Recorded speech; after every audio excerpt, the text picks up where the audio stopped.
Welcome to Tracerburnout. I'm Roger. And I'm Dan. We're in Yorktown, Virginia at VFW Post 960, who is gracious enough to host us for the next few episodes. That's right. Today we're going to be talking to former enlisted man to OCS to commissioned officer, Mr. Sid Byrne. We hope you enjoy. Good morning, Sid. Yeah, good morning, Dan. Thanks for joining us here today. Oh, you're quite welcome. Thank you for having me. Absolutely. All right. So let's get started by a little bit of background, a little bit of family history. Do you have a family history of service?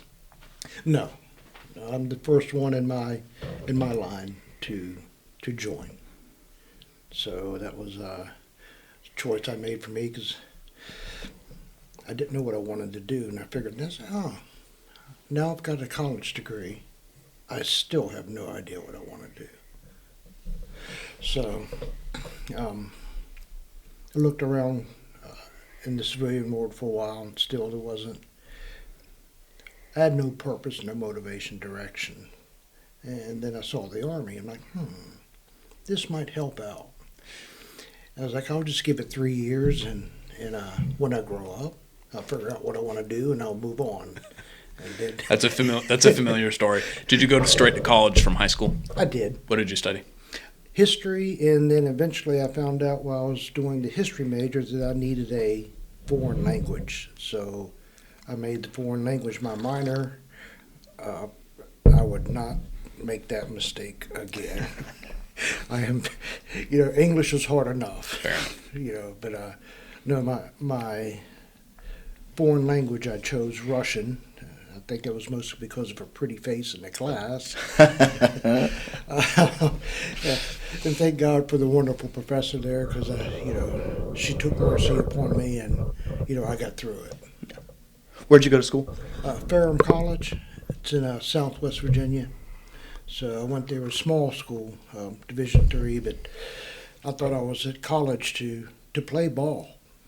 At school, actually going to class was a afterthought that didn't resonate with me until the coach had a discussion with me. I'm like, oh, okay, got it. Yeah. What was that discussion like? One way. Very much one way. But like I said, good leaders, and they looked after us. Make sure, hey guys, if you want to play, you got to remember you're here for grades first. So it was a good time. Okay. Help reinforce some things that young men every now and then might need some reinforcing, some guidance and direction. Yeah. Yeah. Okay. So why enlist? You already have your degree. I did. It goes back to I still didn't know what I wanted to do. I figured 3 years enlisted would assist. Mm-hmm. It was just seemed to fit. The recruiter was quite surprised because I walked into the office. I'm like, okay, look, guys, just finished college, have no idea what I do. Like to sign up here. Y'all got something quick, fast, and easy, something like infantry. Maybe I can jump out of a plane and like sign right here, son. You just did their job for them. Yeah. That was it. They're Nice work. They're like, yep, point, check. So we can add a little more context to this. What year was this happening? 92. So this is really when the riff is going on in the greater force. The Cold War is over, Desert Storm is over. This is kind of in the shadow of that. Yes, it is. So come in, points came down once a year. Maybe by you're at 798. 1 month a year they dropped down to 750. So making rank was difficult. Yep. There were a lot of guys that were getting out. I really wasn't too concerned with that for the first few years. I was just there to have fun, learn, enjoy, and once I got there, I was like, wait a second. I was like, you're going to pay all that money that I borrowed to go to school. I get a paycheck. I get a place to sleep. I have all these benefits. I don't have to worry about anything. And all I have to do is what you tell me. I was like, oh, and you let me jump out of this plane. You give me a rifle and all the ammunition that I can spend.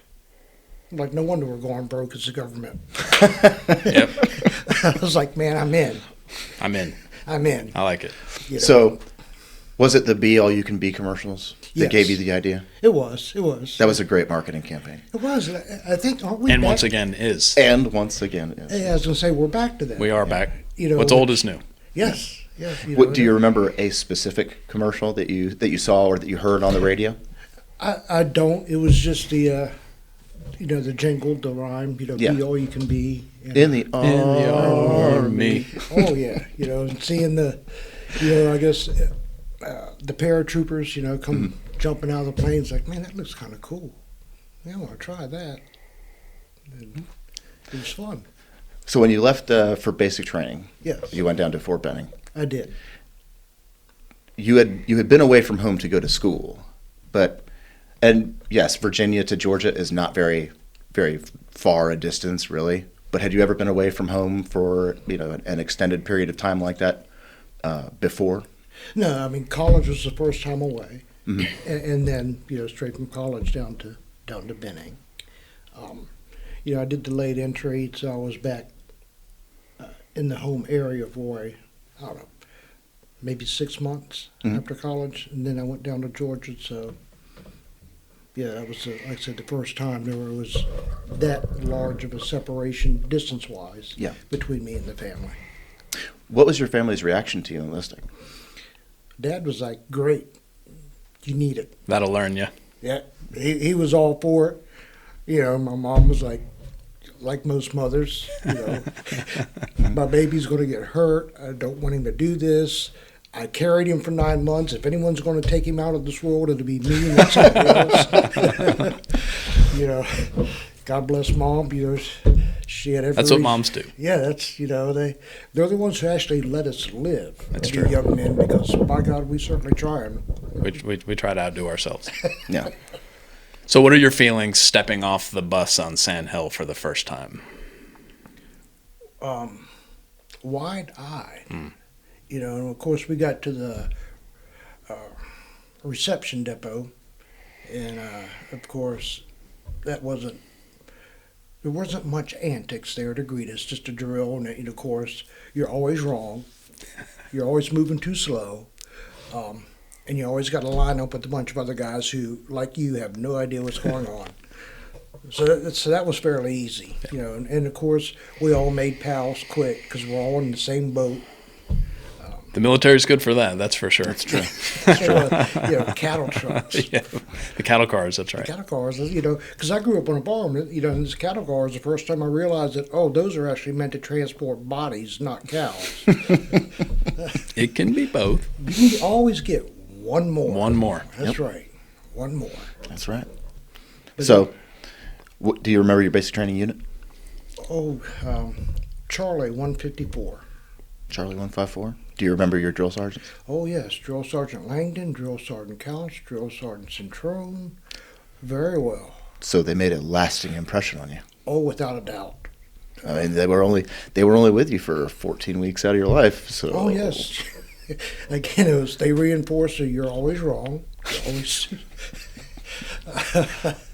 the only answer is something in the affirmative. Roger, airborne, Hood, anything in the affirmative, and move out quickly.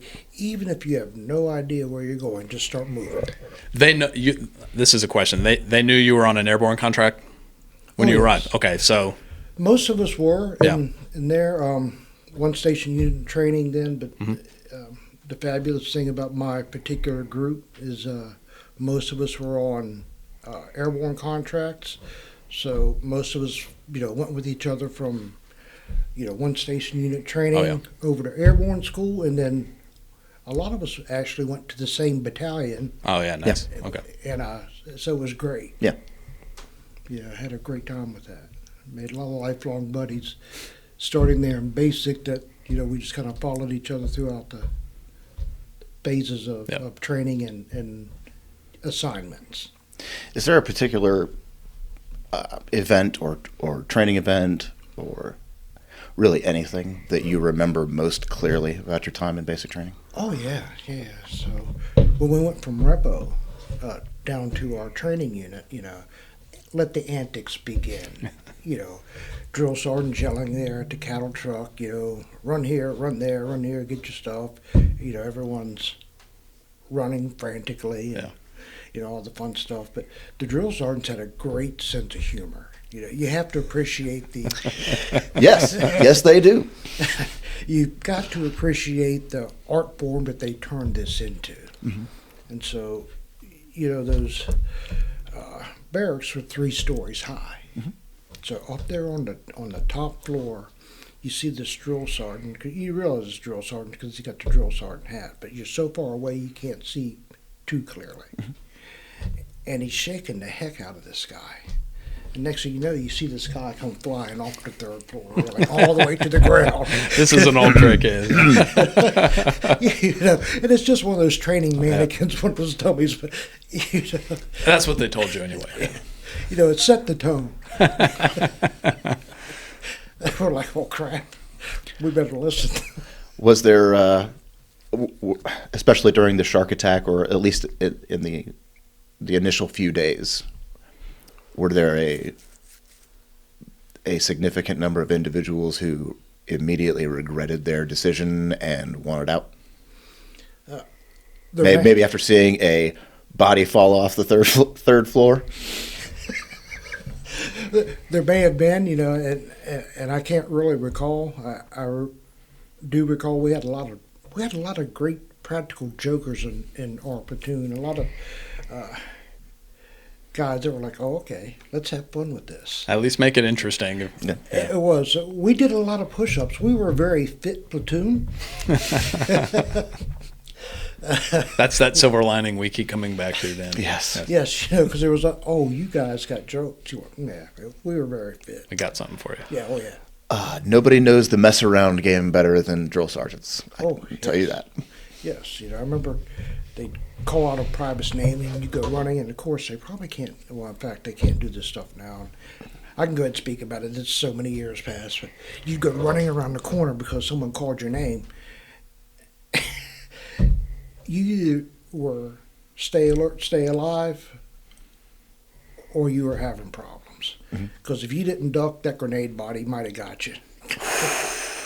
There was all kinds of funny things like that. But what happened to the private? Oh, he forgot to duck. Yeah. Wow.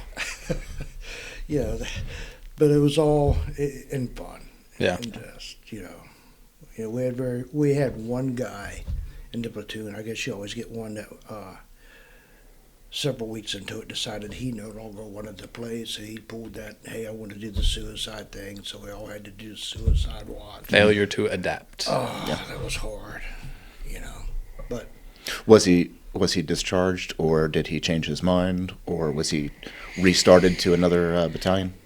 he was eventually moved out of the platoon, and I can't recall where. After he left the platoon, it was out of sight, out of mind. Yeah.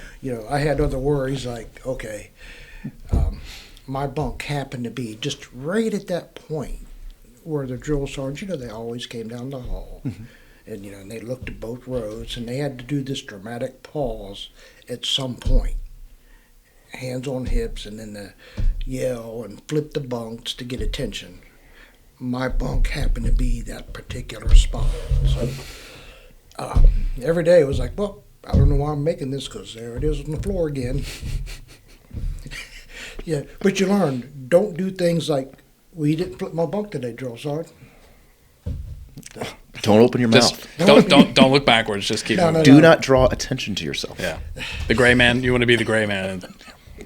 It was like, oh, he got the bunk and the wall locker. Nice. Okay. So when you shuffled off to airborne school, what did you think of the transition between the drill sergeants and the airborne instructors? It's like, well, these guys had to be pals because they had a lot of the same techniques. I'm like, okay, I'm always in the front leaning rest. Or never moving fast enough. Never moving fast enough, always in the front leaning rest. I was like, okay, this is great. However, I was like, wait a second.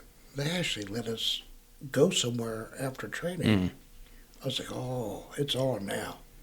Because there was the Airborne Club right down the road. Oh, my gosh. The Black Hats were well in tune with I guess, keeping young Huas right out of OSIT in line. Made sure they ran all that extra energy out of us. Oh, yeah. Before releasing us for the day. Yeah. But they were, it was great. Airborne School was it was a great school. I enjoyed it. What did you think the first time you jumped?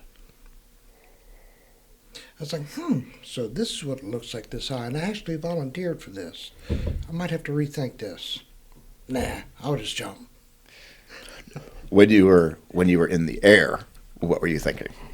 Right after you jumped. Right after I jumped. It's like, wow, this is great. And then the chute opened. I was like, it was a 130, so the opening shock wasn't horrible, but it was one of those. Okay, are they sure this thing's going to open? Yeah. Okay, yeah, there it is. It opened. Great, nice. It's a really long few seconds. It is. It was the longest few seconds probably of my life up to that point. For me, and tell me if you experienced the same thing, I was actually more nervous about my second jump than I was about my first, because I felt on my second jump that I'd just gotten lucky the first time. Yeah. If that makes sense. No, it does. It does. My second jump, of course, it was like, oh,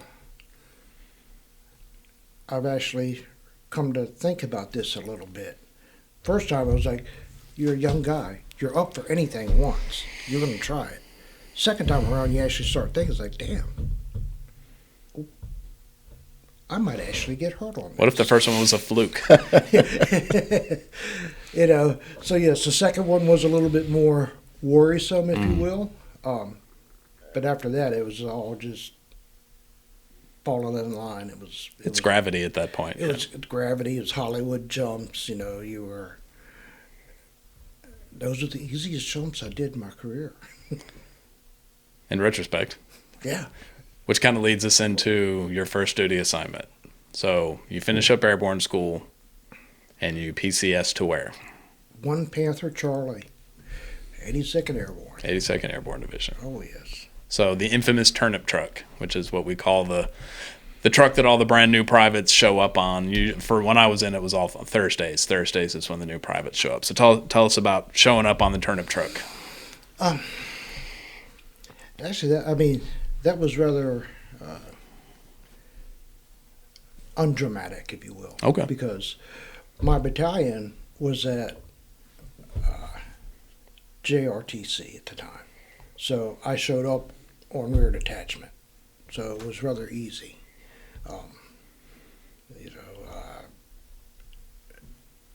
There's really not much more to say. Because it was just like, okay. Because everybody was gone. Everybody was gone. Yeah. It was like, okay, come back.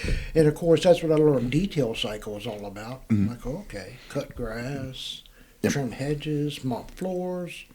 Like, okay, I'm pretty good at this.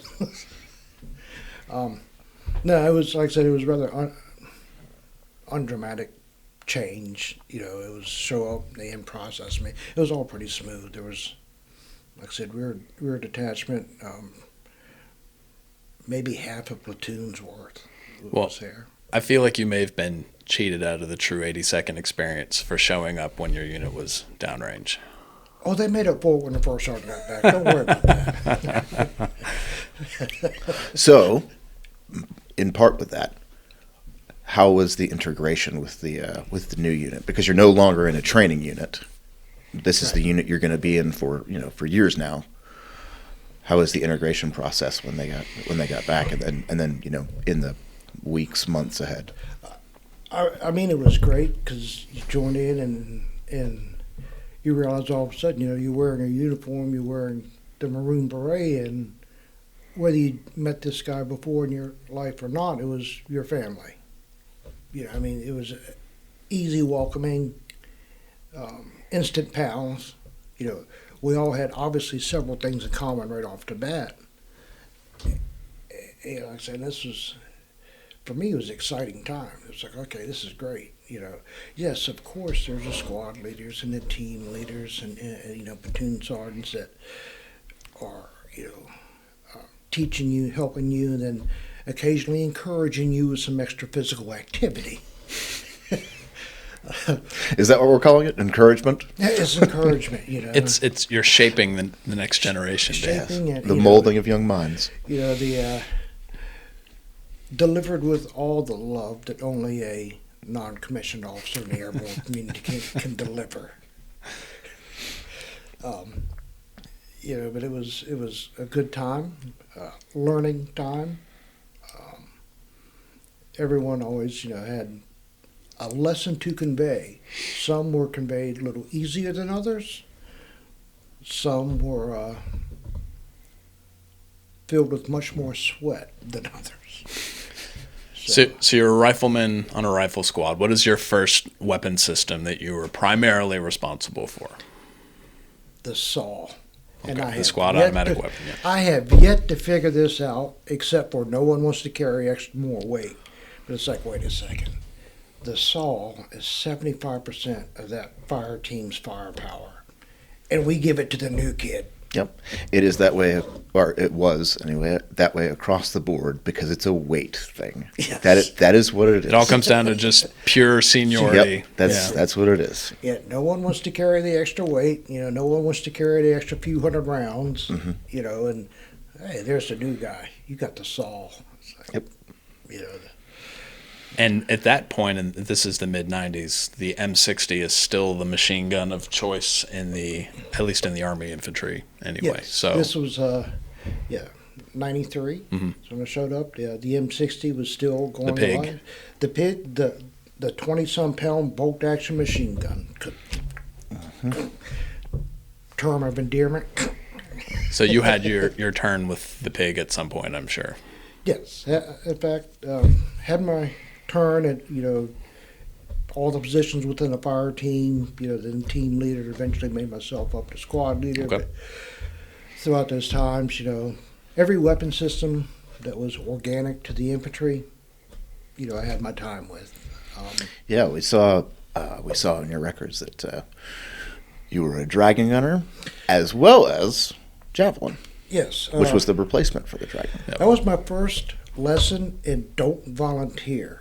You didn't learn that in basic training? Well, that's what they got me on the dragon in basic training because, okay, they were asking questions. Okay, who is between the height of 5'7" and 5'10"? Okay, you answer honestly. Who's right-handed? And so next thing you know, there's just a small group of you. They're like, okay, you guys go over here. You're going to handle the dragon. What the hell's a dragon?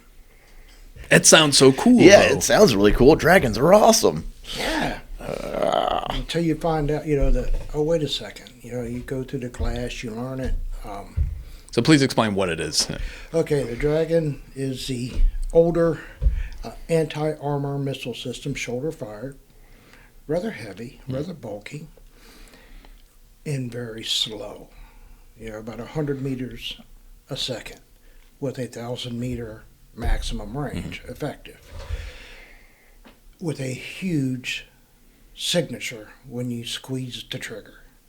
So, at then again, Cold War, so we're all well versed in the Soviet era. It's still in the schoolhouse, even though the Cold War's over. Yes, Yep. it's still being taught. So, and the NCOs are taking great pleasure in reminding us that, hey guys, that thing is so slow that at maximum range, that T-72 can swing its turn a full 180 degrees and fire 3 aimed shots at you before that missile gets to M. Well, why didn't y'all tell me that up front? Because you wouldn't have volunteered. And the joke became, hey, Private, here, hold the dragon. I'm going to go get us another round. Yeah. Yeah, exactly. But, so, came in as the dragon gunner, and I'm like, oh, we actually jumped these things, too. Oh, that was fun. Not. The stingers and the dragons, yeah. Yeah, stingers and the dragon, but jumped the dragon and don't have a bad exit when you have a Dragon. It's going to be a bad landing. Yeah. Yeah, I get many of those. So at some point we transitioned to the Javelin. Yeah, from the Dragon to the Javelin. We did. That was preferable? Not really, because it was still big, bulky, and heavy. It was just faster. And oh, wait a second, I can fire and get out of the zone real quick. The signature wasn't as large as the Dragons. And of course, being a fire and forget, you could fire it and move out to a different position. We're still using Javelins to this day, later generations, of course. But great system. You know, it had a much greater range. Much newer, obviously, brand new. So the amount of instances, say, of the missile blowing up less than 100 meters away from the tube after you squeeze the trigger did not occur. That was we had a few of those happen. That'd get your attention. We call that suppressive fire. It suppressed or danger close. Yeah. Just old ordnance. Every now and then, there was a malfunction. We didn't have that with the Javelins because they were just incoming. And then, did Javelin gunner, and then few of us after gunnery course were selected to stay by. Hey, now you're going to be the Javelin instructor. So we went through some more training, and a few of us became, missile instructors, trainer type thing. Yeah. Which was, fun. So tell us about, as your time as an NCO in the 82nd, what kind of deployments did you do, or overseas missions, etc.? Okay. At that point in time, there wasn't many. So this is the 90s. There wasn't many going on. The training centers were the Super Bowls of the time. JRTC, NTC, and it would have been CMTC at the time for in Europe. Yeah, which is now JMRC. JMRC. Yeah. Which later became my favorite spot for me to go to later on. About that. But we did do one. We went down to Panama. They sent a rifle company, airborne, down to Panama to help secure the installations for turnover to the Panamanian government, because President Carter had signed the treaty, giving back a lot of the bases, and the forces in Panama had been drawn down to the port where there weren't enough bodies to effectively guard the perimeters to keep the local nationals from coming on and removing what they could. Yeah. What year was this? 95. So this is not too far removed from Just Cause. No. At that point. So I mean, there's definitely people around who lived through that, for sure. Correct. In fact, one of the guys I went to high school with was in my battalion, and he was a non-com. That was funny when I showed up, because he was the first NCO when the guys came back from JRTC. I was on CQ, I was PMCSing the inside of my eyelids at the moment. Yes. Functions check. Yeah. Functions check, yes. And Mike, then Staff Sergeant Redmond, and Mike recognized me there at the desk and came in, and just like any good loving NCO, kicked that chair and commenced to yelling. And he had a ball with it because he knew who I was. Once I got over my surprise, there's Mike, But Mike had gone to Panama with the unit. Yeah. So before my guys went down for our, I guess, security duty, Mike gave me the lay of the land, which was, it's always great to have a buddy help you out, give you some information before you go somewhere. Yeah.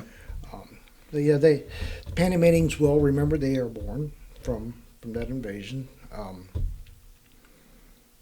was good times. We learned that when you're downtown, if you heard a whistle, that was the P&Ps. The next thing after the whistle was the P&Ps drawing that old .38 revolver and squeezing off rounds. We gave them lots of reasons to blow the whistle. As any paratrooper should. That's right. When the first sergeant let us off duty and let us downtown, we always gave the first sergeant enough cause to run us up Dog Pound Hill several times in the morning. A just cause, if you will. Yes. Yes. Try the veal. Yes, we were down there just simply to guard the bases and make sure that local nationals didn't pilfer as much. And I got it. I mean, the economy's horrible. Yada. All the guys are trying to do is get something hot, feed their family. Got it. But we had to wear a full kit, right? It's 82nd, so you got your firearm, you got your LBE at that point, and you're having to chase a Panamanian around the jungle surrounding the base who might have stuff under both arms, wearing flip-flops, and he can outrun a fire team. They were good. That's what we call motivation. He was motivated. But the few that we did catch, when we did catch them, it's 82nd. We're good at Pruse's cuffs. Old 550 handcuffs. After I've chased this guy through the jungle where there is nothing friendly about everything's trying to kill you. Everything. I mean, the plants, everything's trying to kill you. So by the time we catch this guy and we're winded, everybody's aggravated. Yes. We'll just leave it at that. But I wasn't going to chase this guy any further, so he was trussed up pretty much like a hog at that point. The chase ends here. The chase ends here. Our rules of engagement say capture, detain, turn over to the military police. Easy. You do as told. Not doing as told, well, that brought repercussions you didn't want to think about, so you did as told. Yeah. So we called the MPs, and the MPs like, "Oh, you can't have these guys like that." Well, fine, you chase him. He's all yours. Yeah. He's all yours. Say, because I'm not chasing this cat again. It's like one guy ran an entire fire team around. It's like you got to give the man credit. So how long were you there? 6 months. 6 months. 6 months. So during this period, so I'm jumping ahead a little bit. You're going to go to OCS and become an officer. At what point in your time as an enlisted man, probably an NCO, did you make the decision that was ultimately something you wanted to do? Okay. Well, after Panama, because plenty of funny stories leading up to me doing that, but someone had finally snitched to the first sergeant and the officers that I had college. Because showing up on rear detachment, one of the NCOs was like, "Yeah, you need to tell stat, keep your mouth shut, son, I'm trying to help you out." And all the things that were in my packet indicating that, he's like, "We're going to put those over here, no one needs to know about it." Eventually they did, and so the officers kept trying to, "Hey, Sid, you might want to think about this." One of the things that kept me is like, "Look, I have to do 3 years enlisted to get my college loans paid off. And I still don't know if I'm going to make this a career or what I'm going to do." Right. So I'm just going to stay enlisted because I was having a great time. I mean, it was, back to you guys are actually giving me a paycheck to do all of this. That was my mindset. So in Panama, I went to the E5 board. Very distinctly remembering the first sergeant, coming out of the board, saying, "Yeah, you screwed this up. You'll never go back to Bragg." You know what I'm saying, son? No pressure. No pressure. Other than that, it's fine. Yeah. Don't embarrass the first sergeant, right? Yeah. No, but they being the officers had spoke to me continually about it. The NCOs are like, "Yeah, don't pay attention to that. You want to be, don't ruin it. You're a good, you're going to be a good NCO." But finally, when I had got to the point where I got myself promoted out of the best job in the Army, which was fire team leader, now it's like, wait, I am promoted to staff sergeant. In the infantry, that means now I'm a traffic cop. I'm one step below the lieutenant who's just sitting there with the radio way back there. I'm just a little bit further forward. And now I'm getting to tell the two guys with the best jobs in the Army, Alpha and Bravo fire team leaders, what to do. I'm like, well, if I'm going to be the guy just telling the other guys what to do, maybe it's time I think about moving further ahead. Yeah. And but I think had I stayed a fire team leader for a while, not, moved up the ranks, I probably wouldn't have put a packet in until hitting staff sergeant. Yeah. And whether that was 5 years, 6 years, or 10 years, I was having a really good time with it. Like I said, and the people in that unit, in the 82nd, just the culture and the mindset, it fit. Yeah. I liked it. Yeah. So at some point you silhouette yourself and make it known that you're interested in going to the dark side. Yes. What happens next? Lots of support from the unit. Okay. Great support. It's funny, the conditioning to make sure that the 82nd. Hey, you can go to school, whether it's PODC, BNOC, whatever. Don't embarrass me. If you fail, don't come back to my unit. All that fun stuff. Did you realize the 82nd sends their OCS candidates not TDY en route, but TDY in return?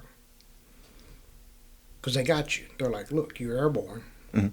You go up there and screw this up, you're going to, okay, we'll bring you back. Your sergeant major might crush you because you embarrassed him because you actually failed something. We'll put you somewhere else, but you're still coming back to us. Yeah. Mm-hmm.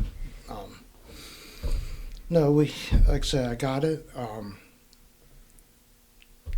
First sergeant actually had what we called, when I left there, we had a trader run. That sounds very 82nd, yes. Yes. It's not just the 82nd. Okay, fair enough. Called it the trader run, and he ran the dog snot out of us. Oh my gosh! Because our first sergeant was one of those guys who thought, First Sergeant Costin, he was hilarious, but he thought long distance running was fun because he was a marathon runner. Good runner, good leader. Good runner, good leader. I mean, right? If you, well, my God, that boy's a box of rocks, but by God, he can run. Give him the guide on.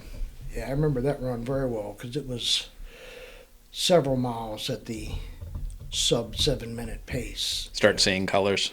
Oh yes, good stuff. But no, and actually, I'd come down on orders at that time, and an Army does just some strange things. We all can agree that.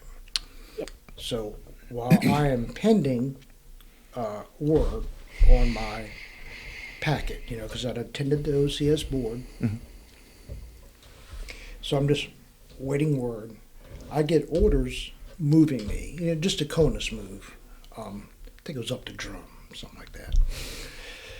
And I was like, okay, great, but they wanted me to report before the results of the board were going to be announced, which meant that had I moved to drum, even if I'd been selected, I'd still have to stay at drum that whole year. Yep. At least you have to stabilize for 12 months. 12 months is pretty standard, yeah. And of course, brought that, to squad leaders. I mean, I'm not squad leader myself, but platoon sergeant attention. So we worked it up the chain to the NCO channel, and we didn't get anywhere.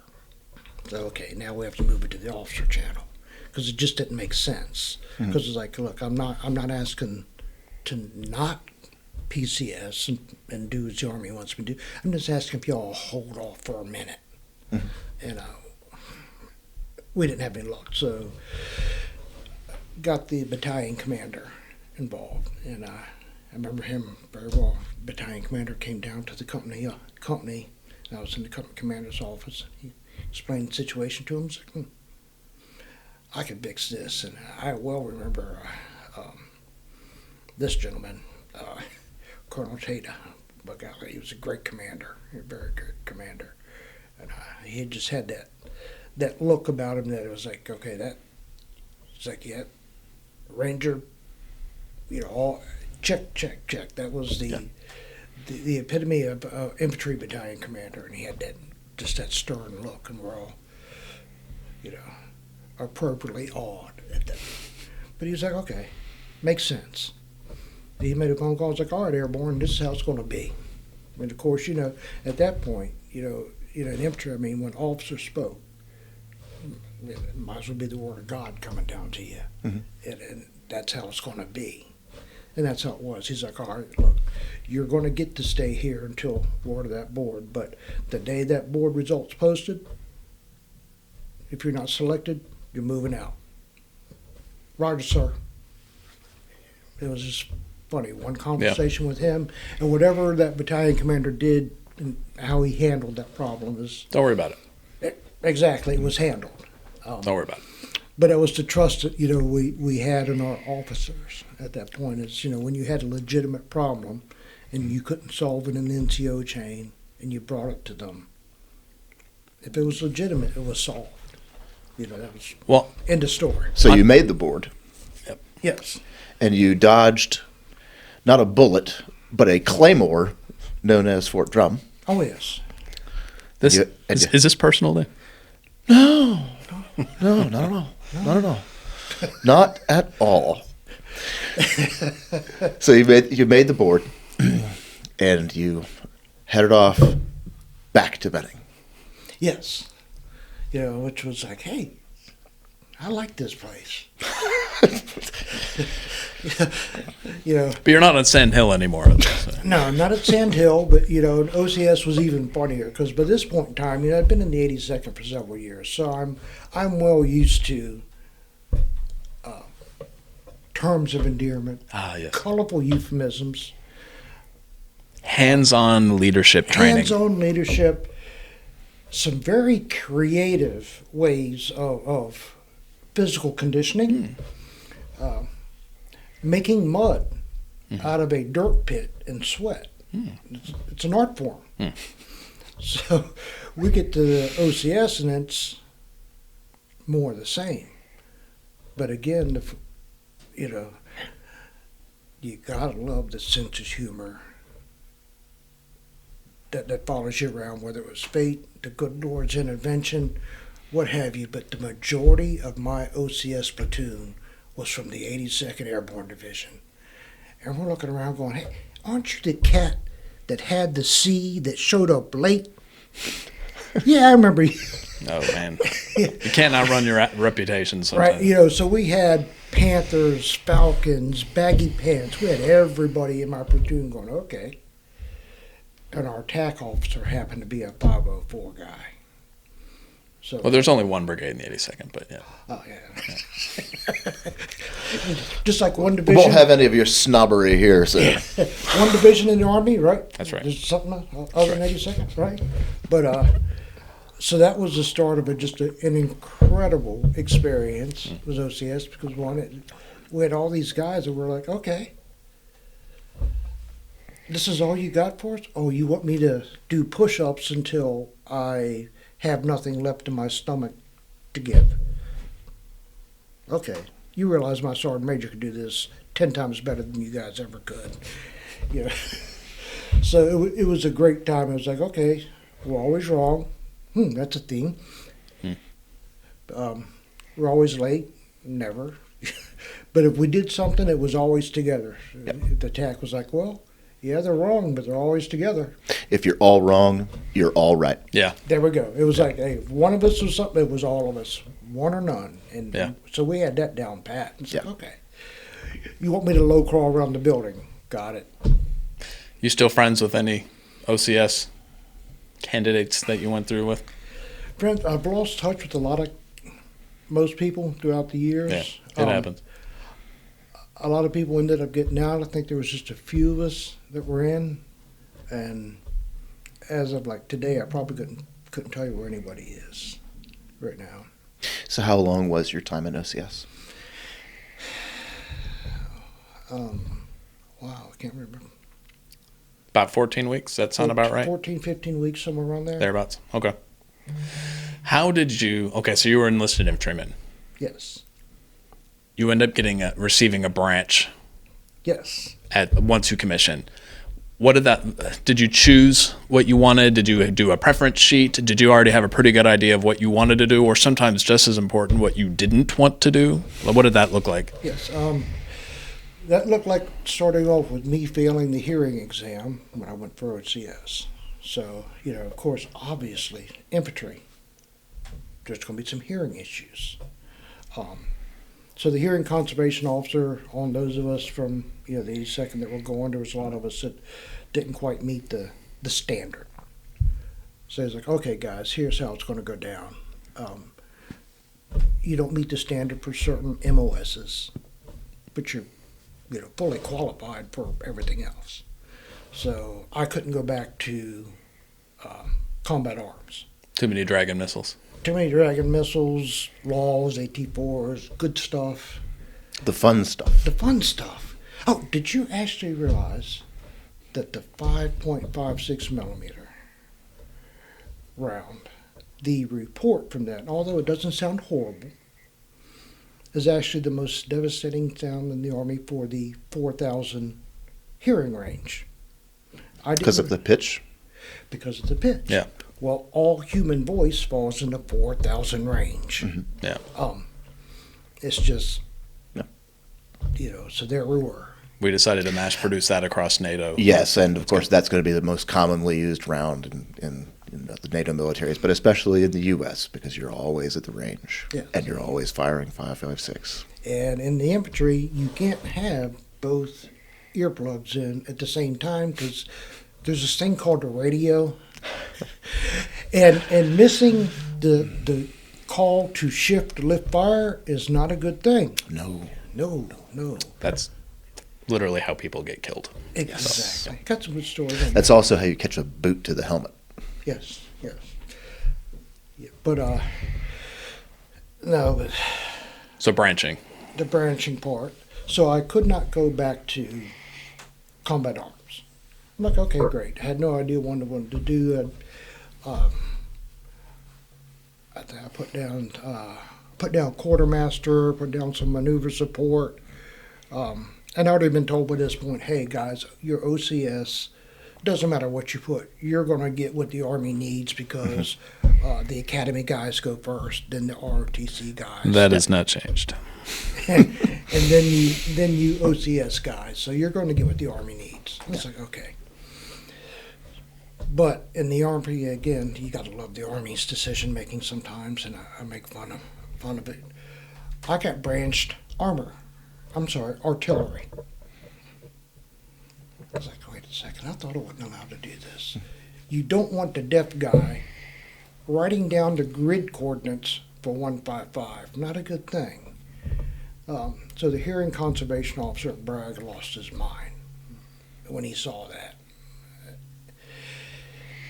Again, senior officer says, I am going to fix this, and he did. It wasn't until after it was right there at the end of OCS before all that was actually fixed. Because actually when I graduated OCX, I branched artillery, and they had to change it, and they changed it to quartermaster. So all this, the branching gets decided before you even arrive at OCS. Yes, Okay. it did then. I didn't realize. I thought that all kind of got wrestled out during the course. And it very well might be. I just know that for Okay. me, for mine, because of my hearing, and like I said, I was selected for artillery Got it. Okay. before even showing up. I was like, okay, you're going here. Right. How it is today, I don't know. But like I said, I knew going into OCS, I was going to go to artillery. Interesting. Okay. Yeah. Okay. So at some point during 14 thereabout weeks of the officer candidate school, you find out that you're branching something else. And what was that something else? Quartermaster. Quartermaster. So what is that? all right, you got me because I'm a loggy. He's like, what is it? I mean, that's part of logistics, Sure. sustainment. Yep. Yeah. Got there and I was like, okay, Supply. because at that point we had ordnance, quartermaster trans, so supply. Well, it's like, okay, great. It's like I'm going to learn something I could probably use on the outside of the Army whenever the Army is done. Yeah. We'll get there. We'll get there. But no, that's so I went to Fort Lee, and it was really fun coming from OCS back to Fort Bragg to clear, because right up TDY and return. So I got to show With your butter bar on. Got to show back up to the infantry battalion as a second lieutenant, and I already know how that goes for a lieutenant. But even worse, I am now one of them. I am a pogue. I am not combat arms. I am a second lieutenant quartermaster. What is a pogue?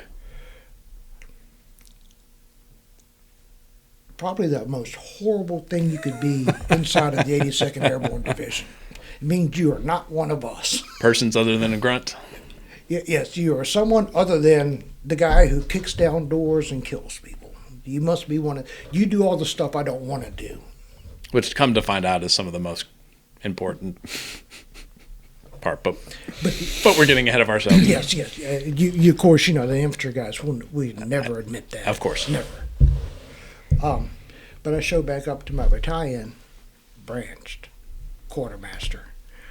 I went from being the guy that company commanders, battalion commanders would talk to and say, hey, squad leader, come here, what do you think about this? To being the guy that, shut up, Lieutenant, go get me some coffee. Second lieutenants are interns. Yeah, I was like, man, 14 weeks ago you were asking me, what do you think about, this support by fire position I just laid in, and actually, paying attention to what I had to say. And today it's like, just shut up and go get me some coffee. And you're still in BDUs at this point. Yes. So that's significant because your branch insignia is on your collar. So there's no hiding the ball on this. Not at all. So what year is this? 99. Yeah, late 90s. Okay. Yeah. So, 99. That was fun. All in good fun. So, again, kind of a framework. At this point, you're serving. You're an infantryman, and you're in 99. I assume you're in K4? Yeah. I had just early 99. I had just shipped off to the Balkans. Okay. So just kind of creating a historical backdrop here. So at this point, the U.S., this is pre 9/11. The U.S. is involved in Eastern Europe and in the Balkans, but more or less that's about it. Somalia is in the rearview mirror.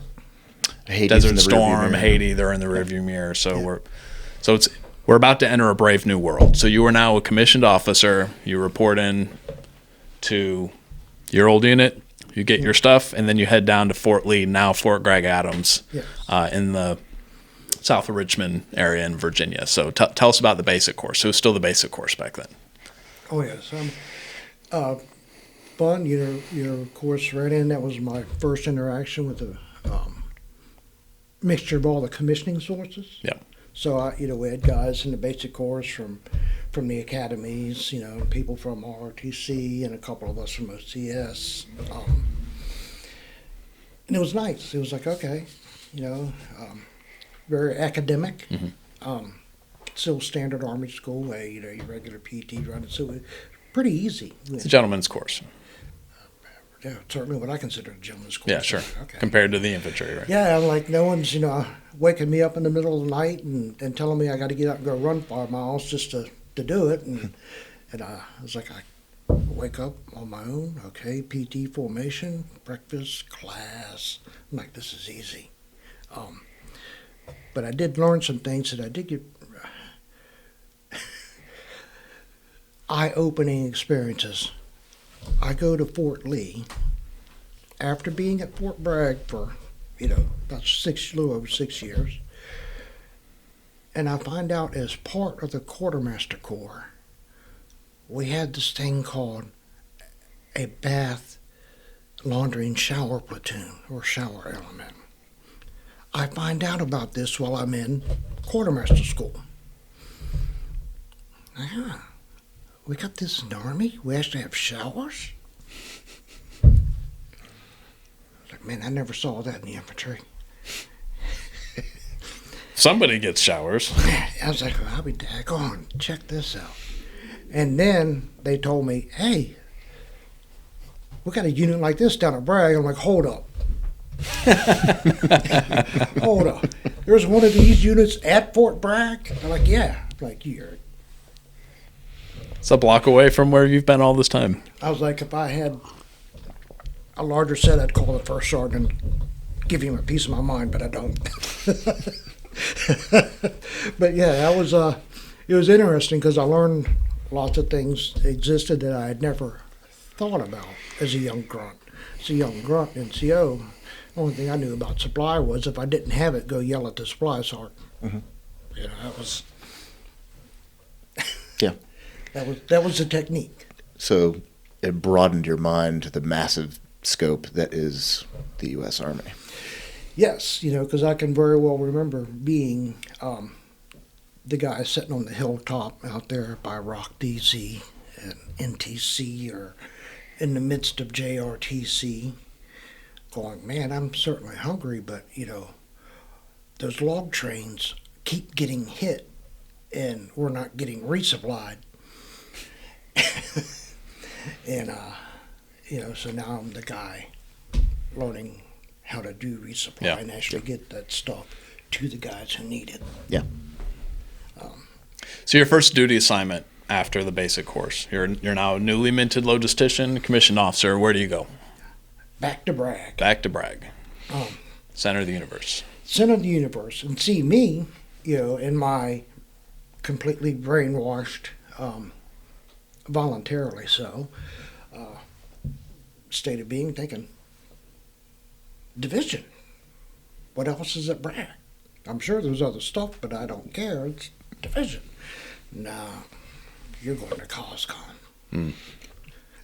I see that. Culture shock. Yeah. Culture.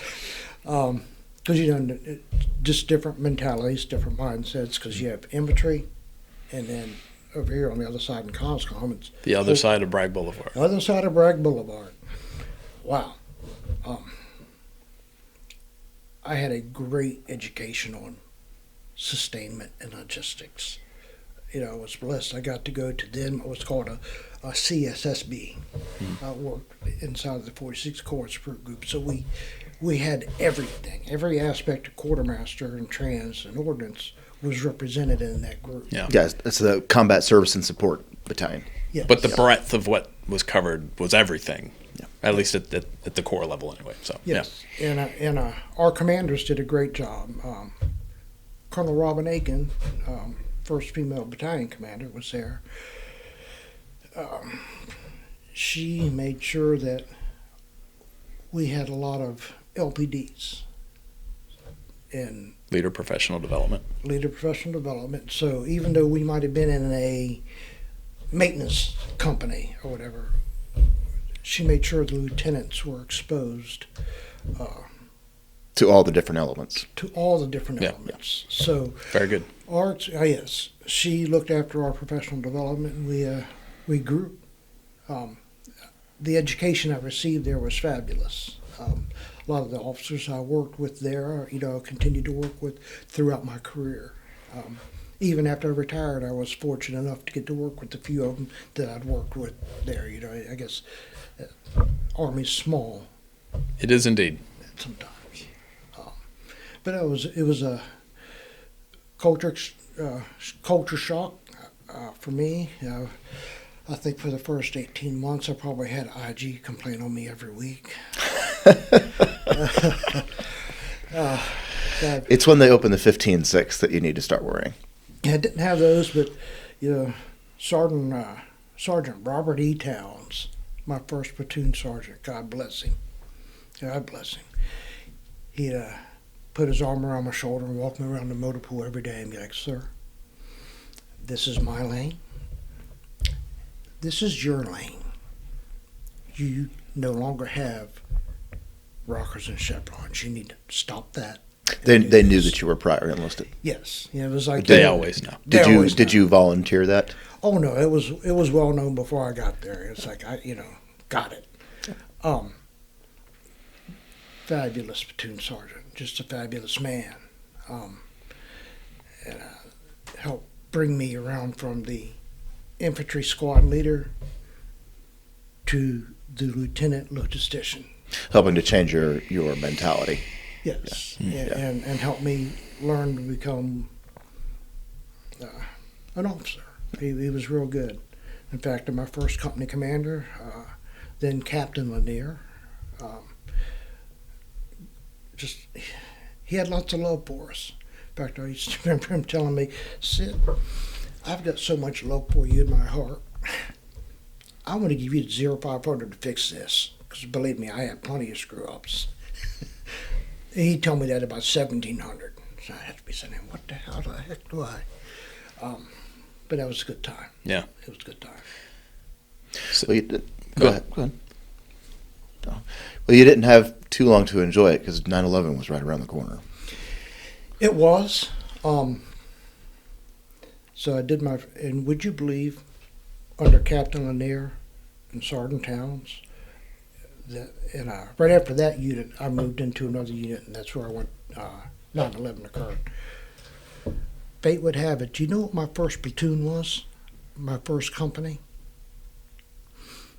Bath, shower, and laundry.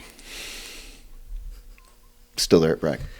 At Bragg. I'm like, so this is the joker who's been here for 6 years and I never used once. Well, that MOS doesn't even exist anymore, but No. But I did convert part of that TTPs on that unit. Because now, being a logistician, I know how to do math. More so than just combat math. Logging math. Yeah. I got a 5-ton truck. That's 10,000 pounds. How much does a gallon of water weigh? 8.34. It's like, let me do some math. So 8.34 pounds times 1,000 gallons. Okay, 134. How much does that shower system weigh? 4-man. Oh, let me wait. How much does that generator weigh? Yep. Oh, that fits well within a 5-ton. So instead of just having the shower set up in the BSA, which I learned that as LTO, there's things such as BSA, because as a company rifleman, I thought there was just trenches in the field. We would actually drive that out to the company areas and take care of the riflemen. I'm like, no, I want to fix this. But anyway, after that company, I went to the 364th DS Supply in the same battalion. Had the fuel fleet and the rope use and SSA. And that was, I can't remember how long I was there before 9/11 occurred. But I remember being in a dining facility with a couple of my NCOs, and we were having coffee and the after breakfast bear claw. you had the metabolism for that back then. Oh yes, Yeah. We did the plenty of. When you're running 50 miles a week, And the TV's on, and you look up and you see that first aircraft fly into the building. It's like, this affects us. I was like, yeah, go to the motor pool. I'm going to the commander. Just go to the motor pool right now. And so sent the fellas down there, and I was like, I need a status on what's up, what's down. And by the time I got to the commander's office, the second plane was piling in right as I walked into the commander's office. So that started that. So you go to Afghanistan. With whom? 264th CSSB, still in the same battalion. So by that time, I had went from 364th, rotated out, and became the XO of the 600 Quartermaster Company, which paratrooper within the same battalion. And then as the battalion gets orders to go to Afghanistan, which we were the second, the 129th out of 101st was the first CSSB that went into Bagram, and we followed The 264th followed the 129th. So I was pulled out of the 600 Quartermaster Company and put into the SPO shop of the 264 CSSB, and went over there as the Supply and Services Officer / Deputy SPO. So this would have been in 2002, 2003? 2002. Yep. Yep. Sounds about right. Yeah. And so went over there, and we were Camp Blackjack. And I ran base sustainment for Bagram. Like I said, taking over for the 129th. And still at that point, the perimeter is still very much In question. in question. Yes.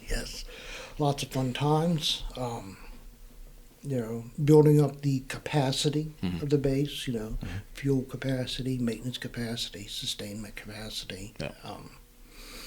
Working with the locals, that was always fun. Unique experience. And this is very early on, too, so everybody's still kind of feeling each other out. Yes. As far as the Americans and the Afghans, and Lord knows any other third country nationals that are in the area there. So. Yes. And I had a unique position. A lot of the guys on the conventional side really didn't like to go outside of what little perimeter there was. I was kind of curious. And we had a group commander who was always worried about the number of fuel trucks waiting to come into base to download. 'Cause, quantity of fuel on hand was a very emotional topic. Yeah. It was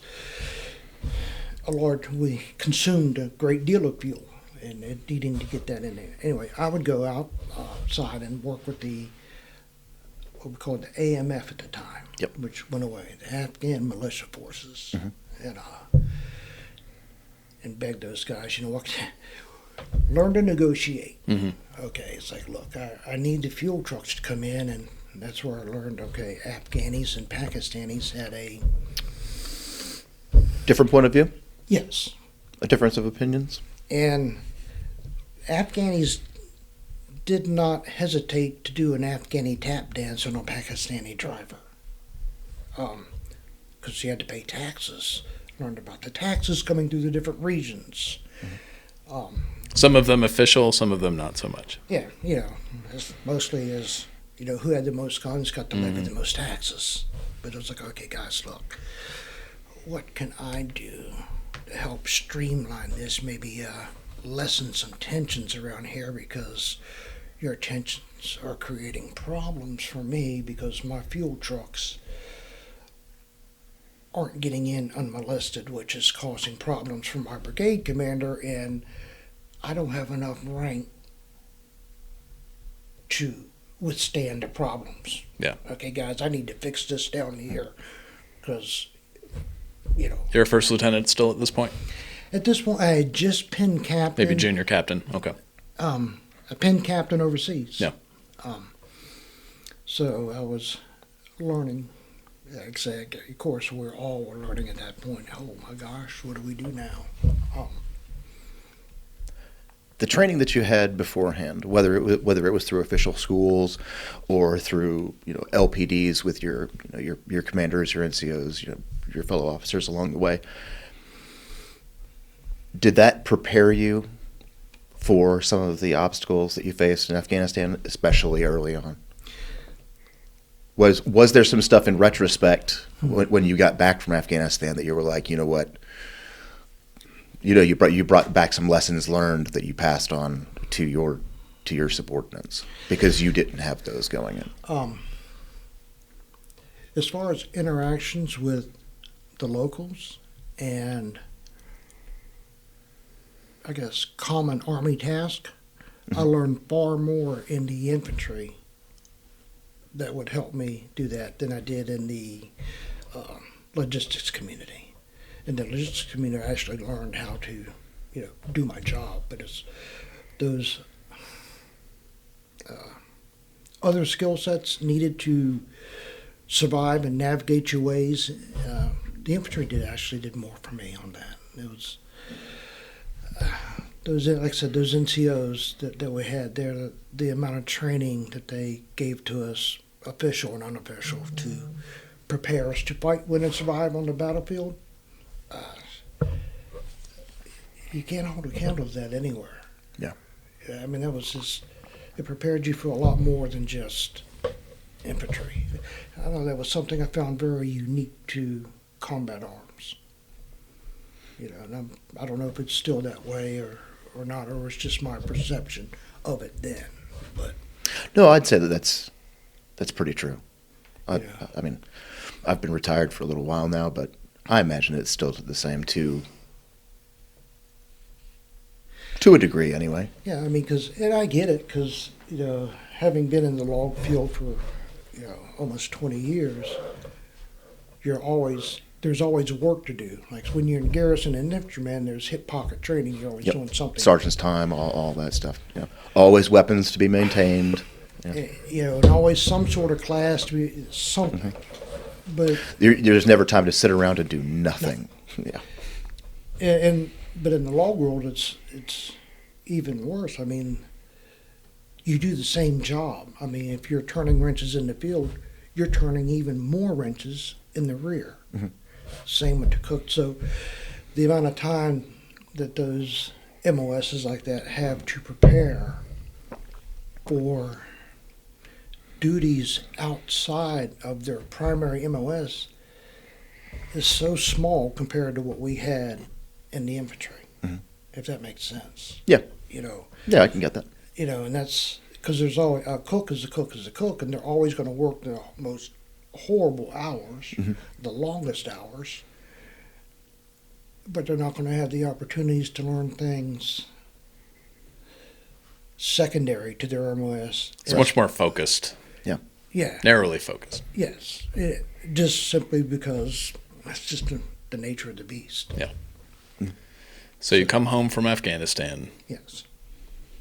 And then in 2003, Iraq pops off. Yes. And so you get a crack at that too.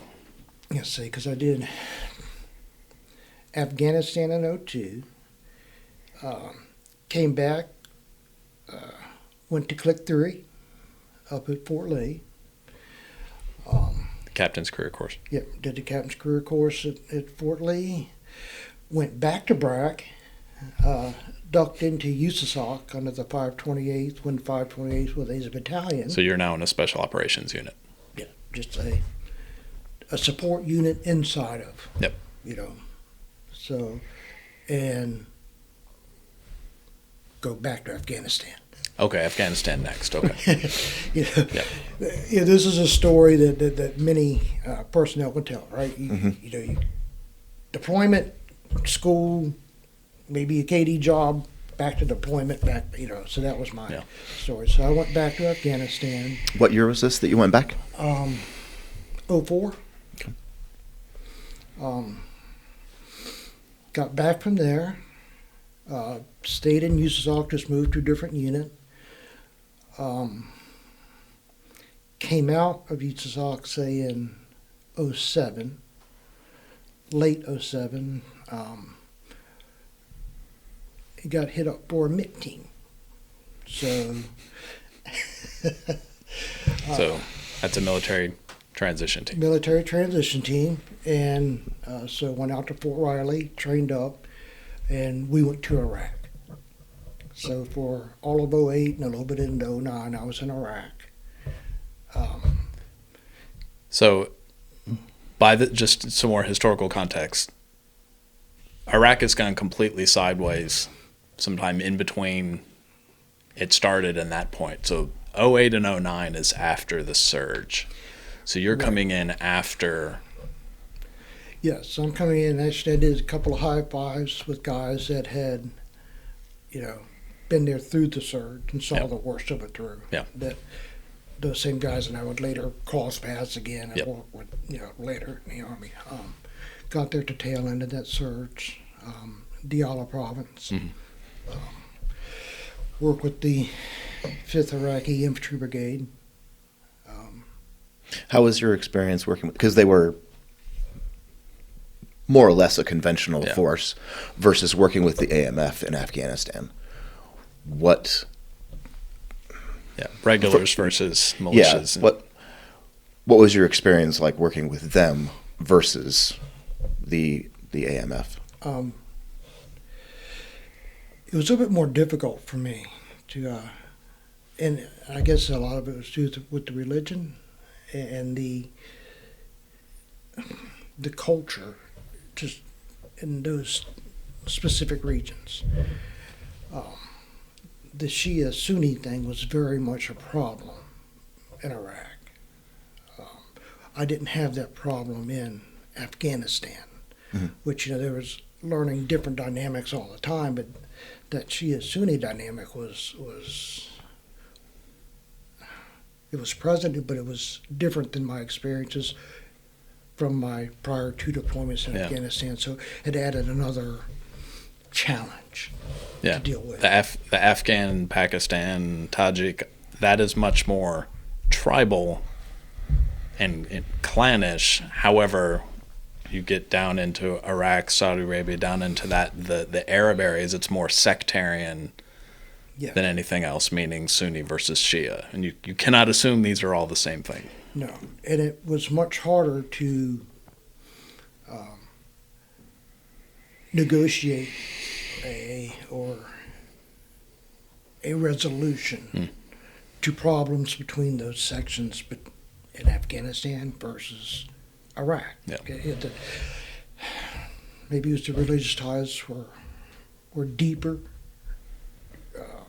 or we're fighting more religious ties versus tribal ties. And that could change at any moment, too. Yes, and of course it was all foreign to us. So, I mean, if you gave me a choice, I would say I would go back to Afghanistan 10 times faster than Iraq. Just in terms of dealing with your counterparts and the issues that come with each one respectively. Yes, like I said, it was always. I was more worried in Iraq about the winds of change, because religion is a very emotional topic with people, and that ran deeper. And I could see the rifts because our Iraqi commander was Shia. I think that the G4 that I worked with was Sunni. So, there were those problems between those two, and of course me being... just because they were in the same unit didn't mean that they would cooperate the way that, our American forces would. Right. And so there was pressure from the Shia commander to the G4 to get the TIF money. We all remember the transition assistance funds. It was a big no-no to give the Iraqis funds directly. That transition fund that the transition team members drew every month to support the Iraqi elements if they could not get what they needed through their supply chain. Okay, got it. Well, no one wants to deal with the money. Oh, you're the log guy on the team. Yeah, money seems like your problem. You're the easy button. I was the easy button. So me and my NCOIC drew that duty. Yep. And that commander was putting a lot of pressure on the G4 to get the money directly. And I was, my NCO and I weren't doing it. In fact, it was such an issue that before we deployed into Iraq from Kuwait, that General Petraeus himself had flown out to talk. And that was one of the things is you will not give them the money directly. You're thinking, well, if this is important enough for this gentleman to fly out here and tell us that directly, there are no questions. Yeah. This shall not be done. Yeah. But again, you could see that the pressure that commander was putting on that board. And ultimately, Congress has oversight on the allocation of very, very specific funding lines, and it's our job as the service members to make sure that, legally and ethically that is all followed to the letter and spirit of the law. Yeah.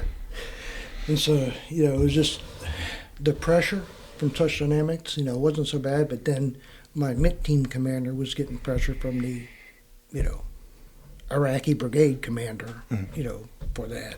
The MIT team commander was, hey, is there anything, how can you solve? I was like, sir, it's not solvable. Here is a letter of the law that what that guy is pressuring you for, it cannot be done, But like I said, they didn't stop that commander from No, of course not. From putting pressure Hounding, everywhere and hounding, and Yeah. and hence for things like that I said, you know what, I would do Afghanistan again versus because the problems there to solve were far More straight easier. line. More straight line. Yeah. It was like, okay, hey guys, we're taxing people because we don't have food and to feed our families. Okay, well, that's solvable. I can help you solve that problem. Yeah. You don't have fuel for your stoves to keep warm in the winter. I can help you solve that problem. That's easy. I can't help you solve some of these. I can't give you money directly. I'm sorry. Yeah. So 2 rotations in Afghanistan, 1 in Iraq. Am I up to speed so far? Yes, 2 to Afghanistan, 1 to Iraq, and then come back from Iraq. Go to the 528th, which is now a brigade. Still special operations. Still special operations, and now it's a sustainment brigade. Mm-hmm. Do about 15 months there, and the 528th Brigade Commander, Colonel Kness, gets a phone call from the 82nd Sustainment Brigade Commander, Colonel O'Neill, going, hey, I need some bodies. I need some help. So my buddy Mike and I were just finishing up our KD time into 528. Key developmental. So Yes, jobs that you got to do. Yes, mine happened to be the S3. Mm-hmm. And Operations officer. Lord, that's one job. That's a big one. That's a big one. Yeah, that one. Lord bless them. The operations guys, Lord bless them.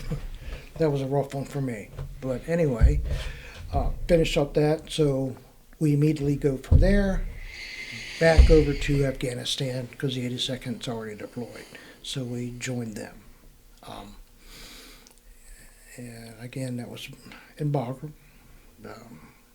And this is what year? This is 10.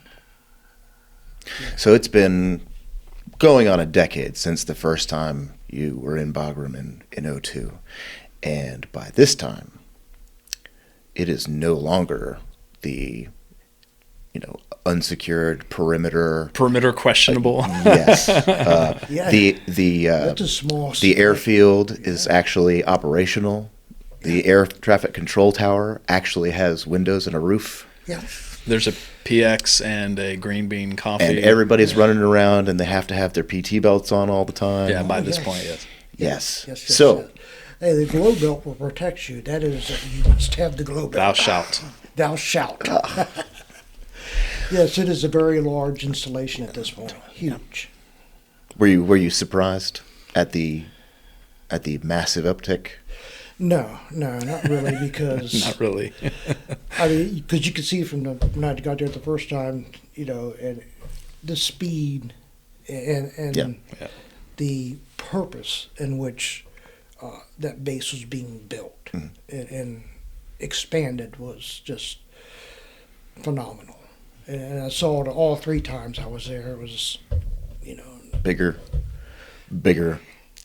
way Well, it's bigger. an organism, right? It's Right. perpetuating itself and feeding. It's Yeah, like the there you blob. It just keeps getting bigger. yes. So, no, I really wasn't all that surprised.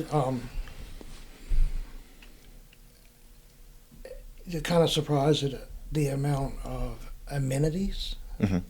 that we had on there. Like I said, you had the coffee shop, you had PXs, you had all kinds of great stuff. It was like, wow.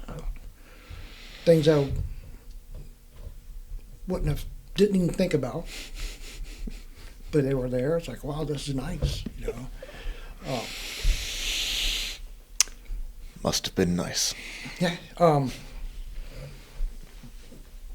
It was certainly much nicer than my first time Yeah. there. I was like, I actually had an air-conditioned place to sleep. I'm like, man, this is great. Because when we first got there early on, it was like, man, this tent without any climate control. I am thankful for the tent. Mm-hmm.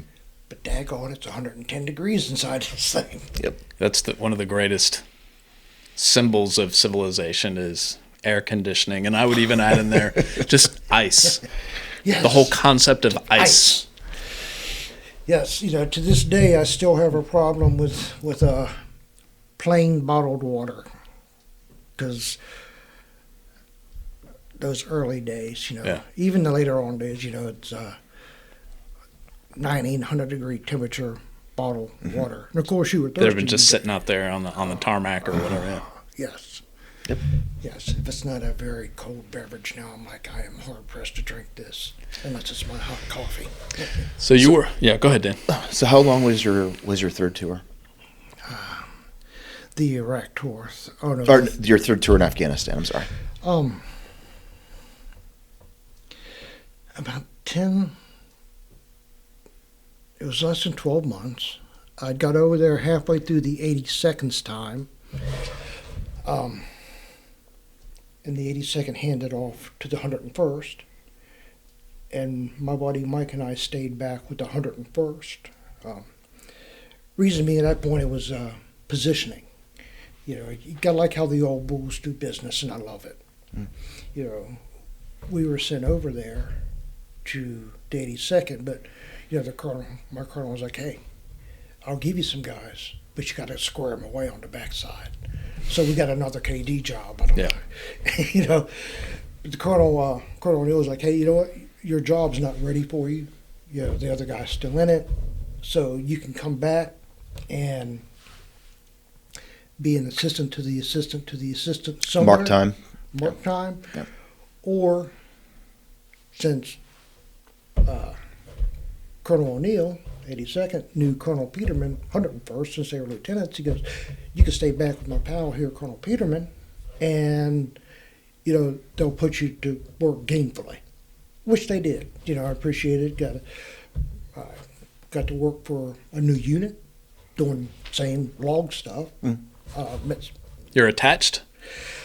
Yes. So you're still wearing your 82nd patch in the 101st? Yeah. Oh, yeah. Oh, that's good stuff. Oh, it's fun stuff. We had a great time. All the reindeer games shall commence. Not that there's any, I would never imply that there's a rivalry between those two organizations, one of which still wears an airborne tab for some reason. Yeah. But again, it was, like I said, it's good times, and I see the colonels are just doing their best to go, okay, hey, how can we best employ this man for the Army? Which certainly by staying over there and being available for Colonel Peterman to employ me how he needed in the deployed environment was much better than me coming back and being, a fifth wheel somewhere doing something, during a refit, which how much benefit would the Army have gained from my time on that versus what they got out of my time being forward. Yeah. Mm-hmm. So you come home from your fourth tour. Yes. At some point, you've got to realize that your career is winding to an end here. So what happens when you get home from your fourth? I take another KD job, become the SPO. Yep. For the 264th again. So I'm a battalion support operations officer. Yep. For the 264th, and stay there for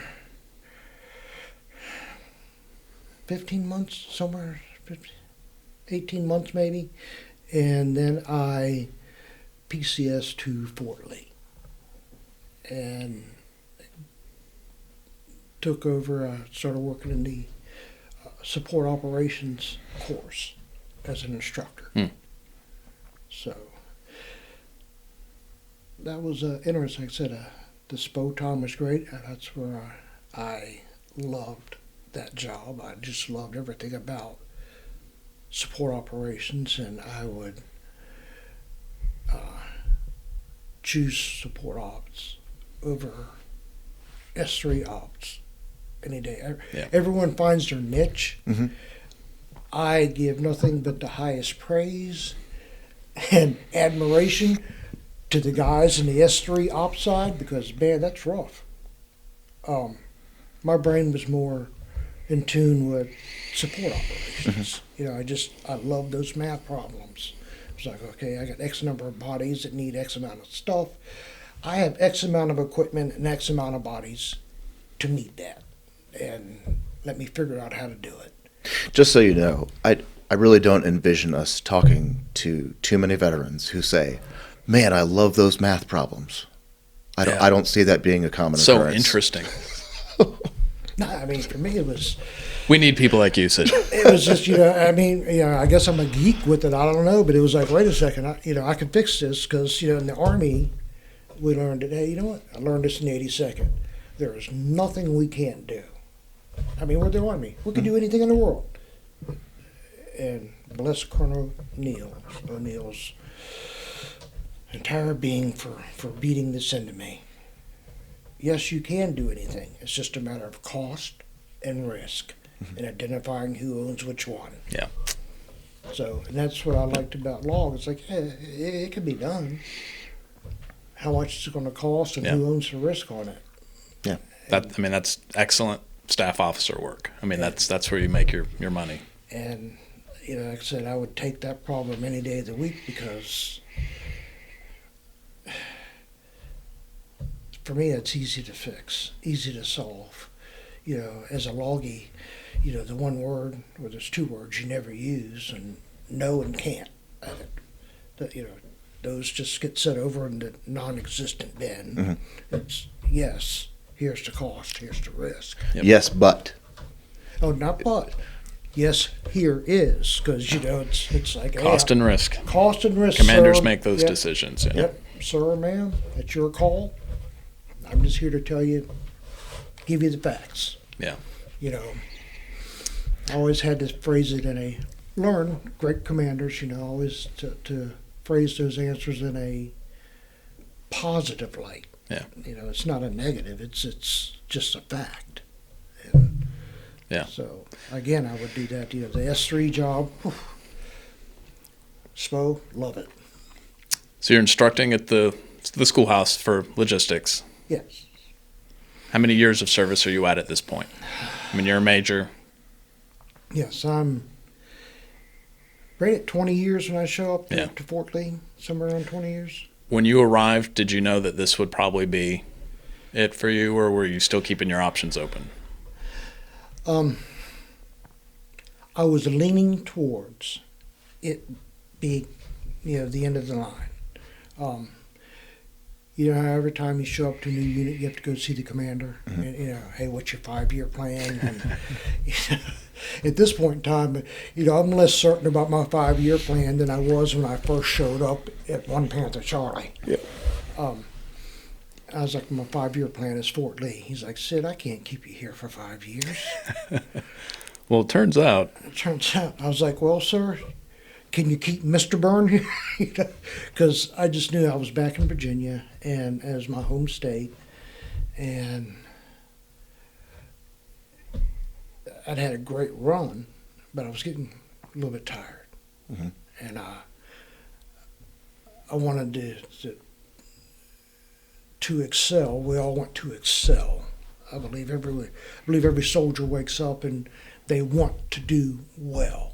You want to excel, and you don't want to, especially in that leadership position, you don't want to be in a spot where you say, no, I don't want to be here, because it's going to show. Yeah. Mm-hmm. I'm not having fun anymore.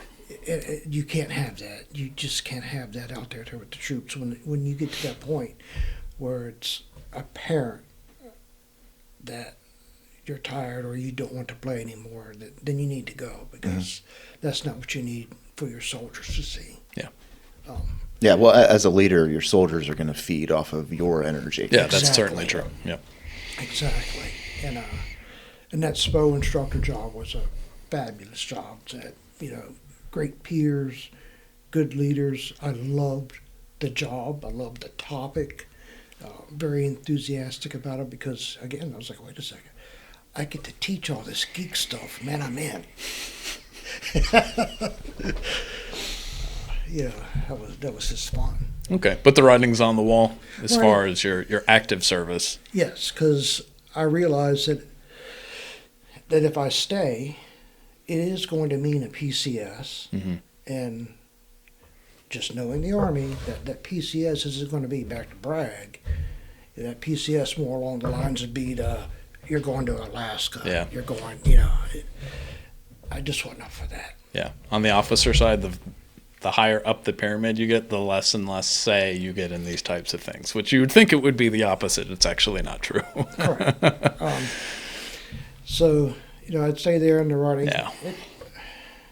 Within a couple of years, it was solidified in my mind that, hey, all right, this is it.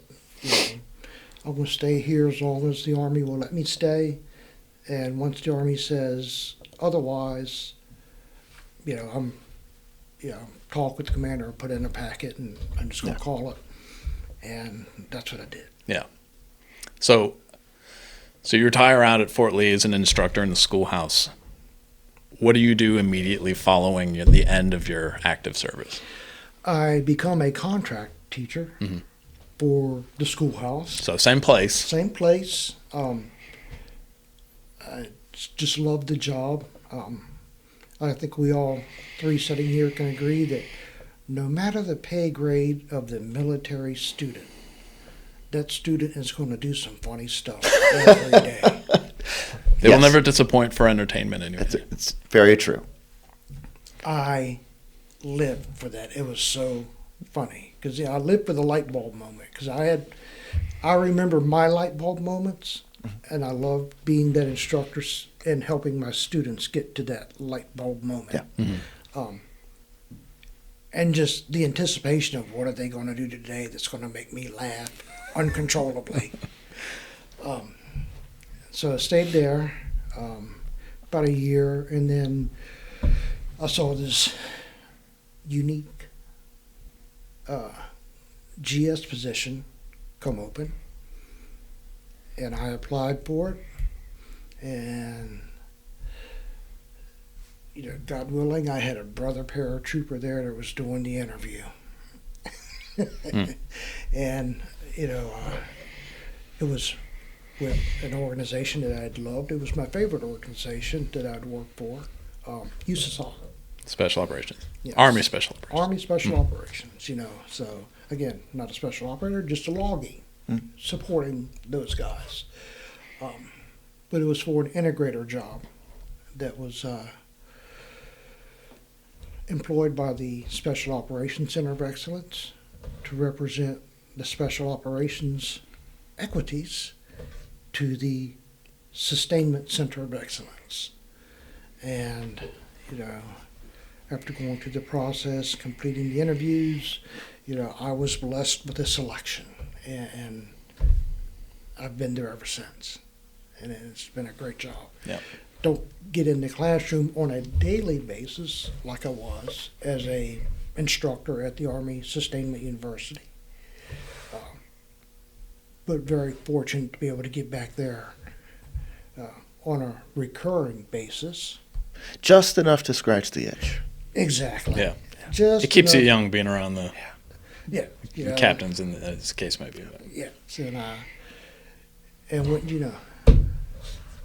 we've been trying to get back in to talk with the lieutenants again, and we just got that on Friday. Excellent. So, like I said again, it's fun. I love talking with those young students, and like I said, seeing that light bulb moment and getting my laugh because I know, daggone it, somebody's going to do it for me every day. Somebody's going to do something funny that remembers me. Remembers. It's like, yep, I did that.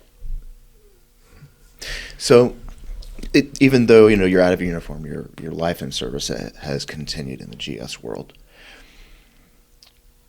Would you go back and do everything all over again the same way? Quick, given a fast, and in chance? a hurry. You'd still go from enlisted to commissioned? Would you do it all over again? Where do I sign up? There you go. It was. When you find that spot, you realize that this is the place for me. Yeah, well, to this day, my dad and I talk continually. I talk with my parents, call them every week, and every now and then my dad would get on the topic, and we both agreed that, that was the best decision I had ever made in my entire life, was to join the United States Army. And he's right. That just set the tone and made me who I am, and saved a person with not much direction at all, in fact, none, and gave a very productive, rewarding life. I'd recommend it to anybody. Purpose Very and nice. direction. Yeah. It was, like I said, for me, it was, the best decision I had made. Believed in it so much that before I retired, I swore my son in. So Nice. Now I've got a young Sergeant Byrne. So one day, when maybe us, maybe somebody else down the line asks him about, does his family have a history of service, he can say yes. Yeah, yep. Young Sergeant Byrne is a signaleer. Had to talk him out of combat arms. That was to save my life more than his, because,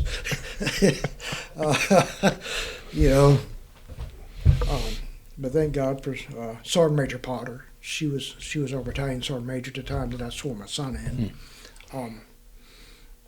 And just a treasure trove of wisdom, and she talked with Sebastian, extensively, and helped him select a career that matched his interest, his skill sets, and she was able to explain to him things that parents can explain, but dad and mom don't know as Yeah. that whole dynamic. So amen for Sergeant Major Potter. Very nice. Do you have any closing comments you want to say as we kind of wind down here? Know that I got to meet lots of unique people and wonderful people in the Army. Blessed with probably meeting some of the brightest people this nation has to offer. And say that anyone's out there considering joining the Army, I would say do it. You won't regret it. Even if you just did your initial term and decided, hey, you know what, I tried, it's not really my niche, I want to move on, you won't regret it, So I'd say Well, that's what you did. You joined it just for a few years, just Yeah. to see what was what. And And look how it turned out for you. Yeah. I was like, wait a second, man, this is the easiest thing in the world. All I got to do is just make you happy. I got to be where you tell me to be, do what you tell me to do, and which is you're going to tell me plenty. No. So, we all had a mindset, but, I truly believe that the military is a good place for young people to help them grow and get some purpose, direction in life. Whether it's just that initial term and then move out and go to school, or stay and make a career of it. Yeah. I think all three of us are beneficiaries of the military for that very reason. So. Oh, yeah. I would agree. Well, we can't thank you enough for coming in today. Absolutely. Sid. Thank you. Yeah. Oh, thank you. Thanks for joining us, Sid. Appreciate Thank it. you. Right. All right, sir. And best of luck moving forward. Thank you. All right. All right. So, that was a very good discussion. What do you think? It was. That was really great. His enlisting right after college. It's not uncommon. My dad did it, and then did the same thing to OCS to officer. But I don't know. Maybe it's more common than I thought. I worked with guys on the enlisted side who had some college. Yeah. Some even got their degrees while they were still in. And then obviously plenty of senior NCOs have degrees. But yeah, it's just kind of kind of interesting to see. Yeah, it's guys in about our age cohort. There are a lot of folks who may have been in some level of college when 9/11 happened. Oh yeah, yeah. And so they, dropped whatever schooling they were doing and immediately went to the nearest recruiter and enlisted. So I knew a lot of people with some college on the enlisted side. Very few who had actually gone through a degree program, finished it, and then entered in on the enlisted side. Yeah. Anyway, so. But I think that kind of, because he said repeatedly that when he got out of college, he still didn't know what he was going to do. Didn't really have any direction. Didn't really have any purpose, and was just going to come into the Army and do a few years and try to sort some things out for himself. And it ended up turning it into a 20+ year career. How many of us joined the military just to figure out our lives, and then 20 years later, that's how they get you. That's how they get you. So yeah, very good. But that was great. That was great. And just like with most enlisted men, you can still remember all these years later about the names of their drill instructors and the names of their basic training units. You forget a lot of your battle buddies that that you make friends with in various schools and training and things like that, or even guys that you were friends with at the unit you were with for 5 or 8 years. Even you'll forget their names over time, some of them, or a vast majority of them. But your drill sergeants in that 13, 14-week period make it an almost unerasable memory. Yeah. So, yeah, and he remembered. I mean, he had 3 drill sergeants apparently. That's not terribly common. Head to hand, right? Yeah. So, yeah. Yeah. So that was pretty great, and I enjoyed hearing some of the games the instructors would play. Yeah. Because those brought back memories of my own. Do you know something about this now? I do, a little bit. Okay, a fair. little bit. Okay, so at some point during his time, he decided he wanted to go the officer route. So he chooses to go OCS. He didn't talk about it a lot, but there's some junior officers in his circle that were kind of starting to encourage him to go that route. So goes to OCS, and then for hearing reasons, his choices are pretty winnowed for him. Yeah, he couldn't go back to the combat arms, so he had to go into a different area. Yeah, which is fine. And I mean, obviously, he found something that he was passionate about. Yeah, and I mean, from our discussion, it didn't seem like it was anything that he was even potentially interested in beforehand. But as soon as he was in it, he fell in love with it. Yeah, I mean, to the point where he's still doing it now, years after retirement. So that's awesome. I love to see stories like this, and I think most of us have experienced this at some level, where we have our hearts and our minds made up on a particular life choice or decision, and it ends up not quite going the way we want. And sometimes at the time, we will just fight that tooth and nail. And it's amazing how just keeping an open mind and I'm a man of faith, just letting go and letting God, and things will work out in the end far better than you could have ever done for yourself. Yeah. And I think Sid is a testament to that. Yeah, definitely was. It's kind of crazy that when he talked about his first tour over in Afghanistan, and it was in 2002, I would have, not that we were running in the same circles at that point. Was there overlap? But it's possible. Yeah. Because I came back, I got to Afghanistan not long after 9/11, and then left in April of 2002. Yeah, we'd have to ask him. So there very well could have been some overlap. He talked about relieving the unit from the 101st, and those guys got there right before Operation Anaconda. So that would have been already in early 2002. Yeah. In probably around February maybe of 2002. So that sounds about right. So I mean, the Army's a small army. It's a big place, but it also is very, very small. Yeah, for sure. Very, very small. So that was pretty cool. And I mean, he repeatedly went back, just the same way we did. Yeah. So yeah.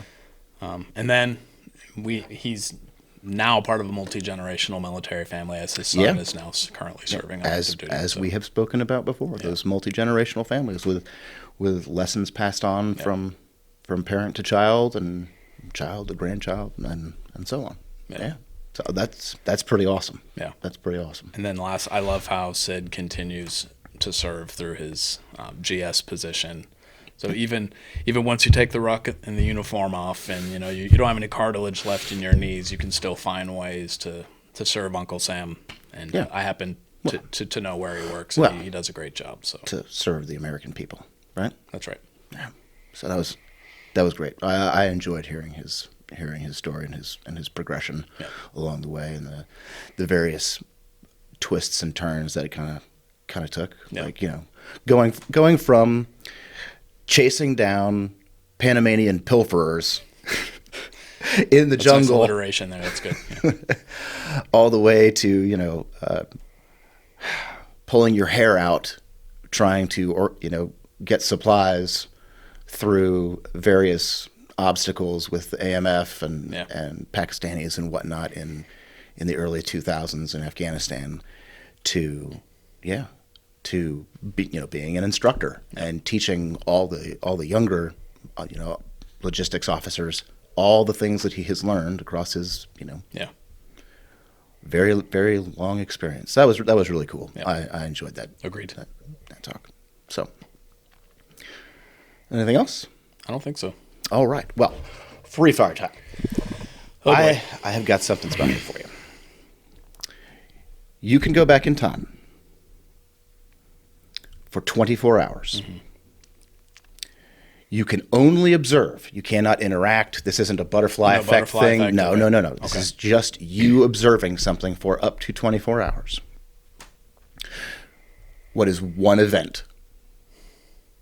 One thing that you would like to go back and observe? I mean, the first telephone call, the first event. That sort of thing. Would you like to go back and watch the pyramids being constructed for one day? Obviously, you wouldn't see them from start to completion. By aliens? Is that? Well, whatever. Oh, boy. Yeah. So, what is one event you would like to go back and see? There's so many that are streaming in, so I'm going to pick one and then probably think of something better. Oh, yeah, no, I told you. I told you. That's how that goes. So, okay, the first thing that pops into my head is being aboard the Missouri when the surrender paperwork's being signed in 1945. That's a good one. Yeah. That is a good one. That is there's many, I should say, fulcrum points throughout history where absolutely everything changes.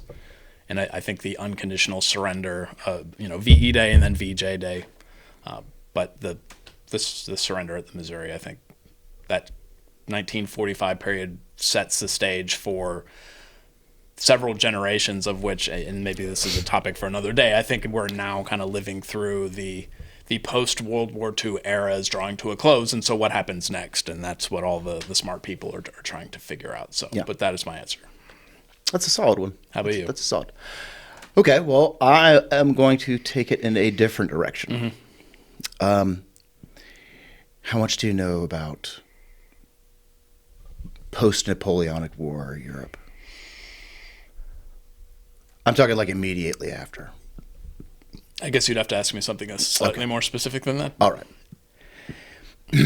So King George IV takes over for his father, King George III. Mm-hmm. He is estranged from his wife. And they have been since their first year of marriage. Mm-hmm. She was pretty much exiled from England. Yes. Well, she was very raucous and rowdy, and she was not exactly what you think of when you think of the Queen of England, right? So she did this European grand tour, and she would go around and she would throw lavish parties, and it was a big thing of just decadence and just immorality and whatever. But it was wild parties, especially for you're talking the early 1800s. And at one point, and I think it was in Italy, but I'm not 100% on that, she runs into the former wife of Napoleon, the second wife, Maria Therese, right? Napoleon has died. So this former empress and this essentially, might as well call her a former queen, or queen in exile and an empress in exile that can essentially never go home again. They got together and they threw a huge party, crazy party. And at one point, they were singing a duet together of some like bawdy, raunchy song. By early 1800s standards. By early 1800s Okay, standards, yes. And I think that would have been a wild thing to see. Essentially the Queen of England and the Napoleon's wife. I mean, these technically they should be enemies, even though the war is over. Yeah. And they're getting wink. Yeah, wink, wink, nod, nod. And they're together and they're singing this just dirty, morally loose song while drunk at 3:00 in the morning. I think that would be an interesting event to observe. I don't know if I would have ever in a million years conjured up that scenario. So mazel tov to you. Sir. Yeah. I think it was in Italy, and I don't remember the year, but yeah. That sounds like something the Italians would sponsor. Well, there wasn't too many places that they could go together and make that happen. I mean, France was kind of off limits, and England was definitely off limits. Yep. So, yeah. So that's very good. Yeah. All right. All right.